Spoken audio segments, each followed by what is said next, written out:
हैं दोस्तों, तो इस वीडियो में हम बात करेंगे परागण के बारे में। तो चलिए आइए देखिए। सबसे पहले परागण होता क्या है। परागण में सबसे बड़ी भूमिका परागकण की होती है ना। किसी भी पुष्प के ये भाग जो है परागकोश कहलाते हैं और ये इसका अंडाशय कहलाता है ना।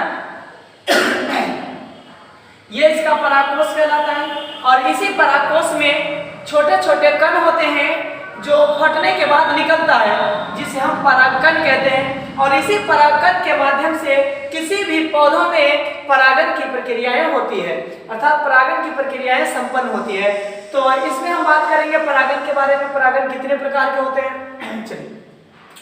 तो परागण का मतलब होता है कि किसी भी पौधों के पुष्प के परागकोश से निकलकर दूसरे पुष्प के या अन्य जाति के पुष्प के परागकोश पर परागवर्तिकाग्र पर पहुंचती है, जिसे हम क्या कहते हैं, परागण कहते हैं। परागण मुख्यतः दो प्रकार के होते हैं, जिसे हम स्वपरागण और परपरागण कहते हैं। तो परागण समझ में आएगा कि किसी भी पुष्प के है ना परागकणों का उसी पुष्प या उसी जाति के किसी अन्य पुष्प के वर्तिकाग्र पर पहुंचने की क्रिया या प्रक्रिया को हम क्या कहते हैं, परागकण कहते हैं। परागकण की यदि हम बात कर लेना तो परागकण मुख्यतः दो प्रकार के होते हैं। कितने प्रकार के हैं? दो प्रकार के। परागकण दो प्रकार के होते हैं। परागण दो प्रकार के होते हैं। परागण कितने प्रकार के होते हैं? दो प्रकार के होते हैं। एक होता है स्वपरागण, सेल्फ पॉलिनेशन।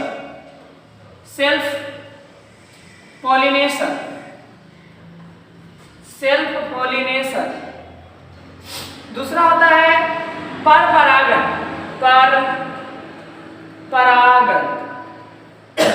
परपरागण, जिसे क्रॉस पॉलिनेशन कहते हैं। क्रॉस पॉलिनेशन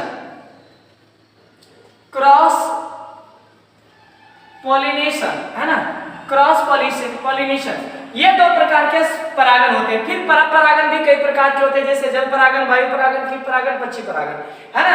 इसके अलावा भी होते हैं, तो हम वो बाद में पढ़ेंगे। सबसे पहले हम जानेंगे कि स्वपरागण होता क्या है। स्वपरागण होता क्या है, स्वपरागण कैसे होती है, स्वपरागण किस प्रकार से होती है, स्वपरागण के क्या लाभ है और स्वपरागण के क्या है ना लक्षण या विशेषता है। तो चलिए हम बात करते हैं स्वपरागण, है ना। स्वपरागण होता क्या है। स्वपरागण यदि आप देख लें,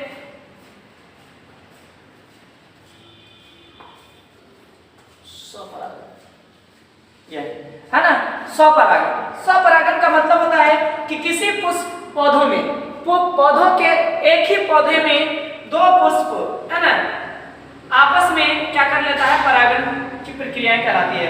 अर्थात इसके परागकण इसी पुष्प के परागकोश दूसरे पुष्प के वर्तिकाग्र पर पहुंचता है परागकण। इसी प्रक्रिया को हम क्या कहते हैं, स्वपरागण कहते हैं। स्वपरागण करने में पक्षी की कुछ भी हो सकता है, जिसमें क्या होता है ना, इसके परागकण यहाँ से परागकोश से निकलकर दूसरे परागवर्तिकाग्र पर जाके पहुंचता है, जिसे हम क्या कहते हैं, परागकण कहते हैं, है ना, स्वपरागण कहते हैं। ये देखिए स्वपरागण की यदि हम बात कर लेना तो अधिकांश किन पौधों में होता है, इसकी कई विशेषता आपको देखने को मिलेगा, है ना। स्वपरागण के कई लक्षण हैं। स्वपरागण है ना कि किसी पुष्प के पुष्प परागकण उसी पुष्प के या उसी जाति के पुष्प पर परागकण पहुंचने की प्रक्रिया को हम क्या कहते हैं, स्वपरागण कहते हैं, सेल्फ पॉलिनेशन कहते हैं। जैसे आप देख लीजिए, इसके परागकण इसी पुष्प के परागकण पर पहुंच रहा है, वर्तिकाग्र पर पहुंच रहा है। तो इस प्रकार से इसमें परागण की प्रक्रिया संपन्न हो जाती है। इसी परागण को हम क्या कहते हैं, स्वपरागण कहते हैं। क्या कहते हैं जी, स्वपरागण कहते हैं। अब हम बात करते हैं स्वपरागण के क्या क्या लक्षण हो सकते हैं, स्वपरागण किन किन पौधों में संभव है ना। तो स्वपरागण के आप लक्षण देखें तो इसके कई लक्षण हैं। सबसे पहले कि स्वपरागण के जो पुष्प होते हैं ना, वे अधिकांश द्विलिंगी होते हैं, है ना। स्वपरागण के जितने भी प्लांट होते हैं, पौधे होते हैं, वे अधिकांश द्विलिंगी होते हैं। स्वपरागण में नर तथा मादा है ना जनन अंग दोनों एक ही समय में परिपक्व होता है। परिपक्व का मतलब परिपरागण के लिए तैयार होना, है ना। नंबर दूसरा, स्वपरागण के पुष्प में मकरंद का अभाव होता है, अर्थात इसमें मकरंद नहीं होते हैं। दूसरा, पुष्प के आकार काफी छोटे होते हैं, अर्थात स्वपरागन के जो पुष्प होते हैं ना उनके आकार काफी छोटे होते हैं। तो ये स्वपरागन के एक लक्षण हो गया, आपको कई लक्षण हमने आपको बता दिया। अब हम बात करते हैं स्वपरागन के लाभ भी होते हैं, है ना। स्वपरागन के कुछ लाभ भी हैं, वो कौन से लाभ हैं? तो सबसे पहले स्वपरागन करने वाले जो पौधे होते हैं ना वो काफी सिंपल होते हैं, सरल होते हैं, है ना, काफी सरल होते हैं। स्वपरागन करने वाले पौधे काफी सरल होते हैं। दूसरा, स्वपरागन में जो होता है ना परागकण व्यर्थ नहीं जाता है, अर्थात इसमें है ना संख्या कम होती है जिसके कारण ये बर्बाद नहीं होता है, नष्ट नहीं होता है परागकण। उसके बाद दूसरी यदि विशेषता की बात, लाभ की बात कर ले तो स्वपरागन के पादपों में शुद्ध वंशक्रम बना रहता है, अर्थात क्वालिटी बेटर रहता है, क्वालिटी अच्छे रहते हैं। जिस प्रकार से इसके है ना जनरेशन है उसी प्रकार से इसके है ना जनरेशन भी होते हैं, शुद्ध होते हैं, प्योर होते हैं। दूसरा, इसमें बीजों के संकरण के गुण भी है ना कम होते हैं। इसके अलावा यदि हम बात कर ले ना तो इसमें मकरंद ज्यादा स्राव नहीं करता है, स्रावित नहीं करता है, जिसके कारण है ना इसमें ज्यादा पुष्प आकर्षित नहीं होते हैं। तो ये हो गया आपका स्वपरागन के लाभ। अब हम बात करेंगे परपरागन की। परपरागन किसे कहते हैं ना, उसके बाद परपरागन के लाभ और हानि। चलिए, तो परपरागन की यदि हम बात कर ले ना, परपरागन किसे कहते हैं?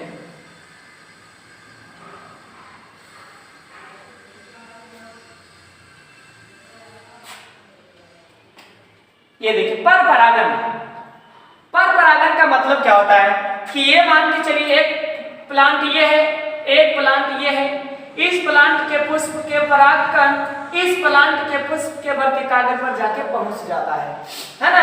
और पहुंचने के बाद ये परागन की प्रक्रिया संपन्न होती है। इसी परागन को हम क्या कहते हैं? क्रॉस परागन कहते हैं, यानी क्रॉस पॉलिनेशन कहते हैं। या आप इसके अलावा और भी चित्र देख सकते हैं,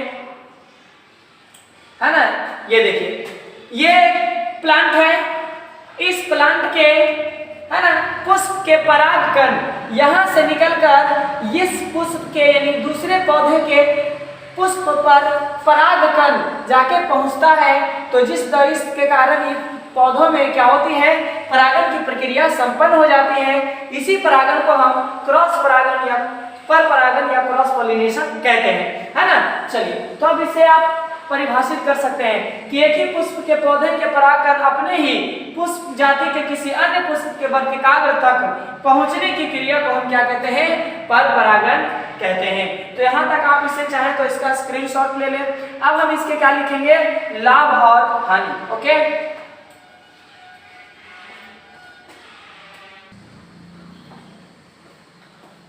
चलिए, तो यहाँ तक हमने परपरागन के लक्षण बता दिए। अब हम इसके लाभ देख लेते हैं। परपरागन के लाभ क्या होते हैं? परपरागन के लाभ हमने 3 लिखा है, जिसमें बताया कि परपरागन के बीज बड़े तथा भारी होते हैं।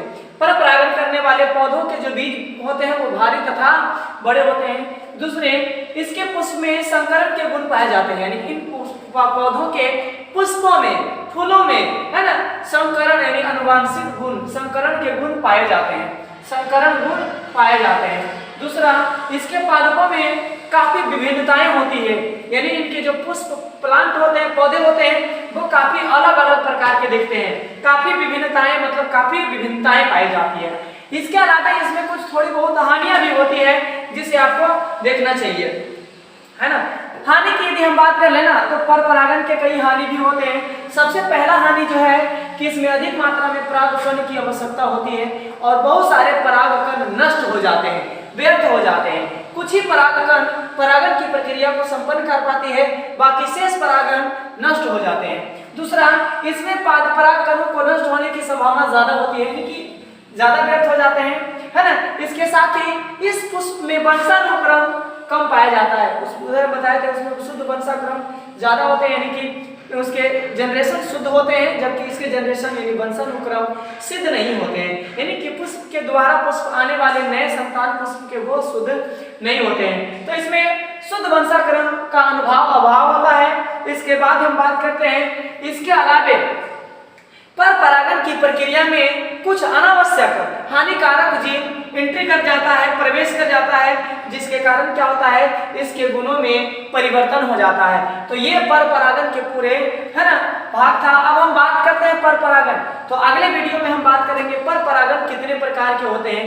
पर परागण है ना, जैसे जल परागण, वायु परागण, कीट परागण, पक्षी परागण, ये सब परागण को अब हम अगले वीडियो में देंगे। ओके है ना।